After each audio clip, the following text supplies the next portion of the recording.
তো প্রিয় শিক্ষার্থীরা, আমি তোমাদের গত ক্লাসে মেহেরজান প্যাসেজ থেকে অর্ধেক আলোচনা করেছিলাম। আজকে বাকিটুকু আলোচনা করব। তো দেখতে পারতেছো, there are thousand others waiting to share the same fact like Meherjaan. There are thousand others মানে হচ্ছে হাজারেরও বেশি মানুষ ওয়েটিং মানে অপেক্ষা করতেছে, টু শেয়ার মানে তাদের অনুভূতি শেয়ার করতে, ভাগাভাগি করতে, দ্য সেম ফ্যাক্ট অর্থ হচ্ছে নিয়তি, লাইক মেহেরজানের মতো হাজারো মানুষ আছে, তারা তাদের জীবনের যে কষ্ট ছিল সেগুলো শেয়ার করার জন্য প্রস্তুত আছে। Bangladesh is a land of river. Bangladesh হলো একটি নদীমাতৃক দেশ। সাম অফ হুজ কিছু নদী, ব্যাংক অর্থ বাঁধ বা কুল বা কিনারা, ফ্লো অর্থ হচ্ছে প্লাবিত হওয়া, অর ইরোড অর্থ হচ্ছে ক্ষয়, ডিউরিং মনসুন মানে হচ্ছে বর্ষায়।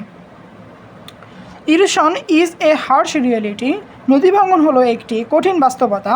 ফর দ্য পিপল কিছু মানুষের জন্য। Living along the river bank যারা কিনা নদীর কূলে বা ধারে বা বাঁধের পাশে বসবাস করে। ডিউরিং ইজ মনসুন মানে প্রতি বর্ষায়। মেনি মোর ভিলেজার্স মানে গ্রামের অধিকাংশ মানুষ। আর থ্রেটেড মানে হুমকির শিকার হয়। বাই দ্য মাইটি রিভার, মাইটি অর্থ হচ্ছে শক্তিশালী নদীর, লাইক যেমন যমুনা, পদ্মা এবং মেঘনা। ইট ইজ এস্টিমেটেড অর্থ হচ্ছে কল্পনা করা অথবা অনুমান করা। দ্যাট রিভার এরেশন নদী ভাঙন make at least 1000 people homeless every year in Bangladesh. অর্থাৎ অনুমান করা হয় যে নদী ভাঙনের কারণে প্রতি বছর প্রায় 1 লক্ষেরও মানুষ হোমলেস অর্থাৎ ঘরহীন বাড়িহীন হয়ে যায়। ইনফ্যাক্ট আসলে river erosion is one of the main dangerous causes caused by climate change. অর্থাৎ আসলে রিভার ইরোশন নদী ভাঙন হলো যত ধরনের প্রাকৃতিক দুর্যোগ আছে তার মধ্যে খুবই ভয়ঙ্কর একটি সমস্যা।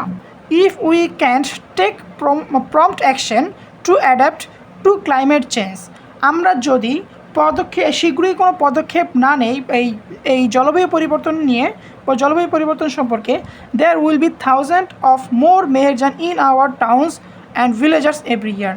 অর্থাৎ মেহেরজানের মতো আরও অনেক হাজার মানুষ শহর এবং গ্রামে আরও তৈরি হবে। তো এই ছিল তোমাদের খুবই গুরুত্বপূর্ণ একটি প্যাসেজ। তো আমার ভিডিওটি যদি তোমাদের ভালো লেগে থাকে তাহলে বলবো লাইক, কমেন্ট অ্যান্ড শেয়ার করবে।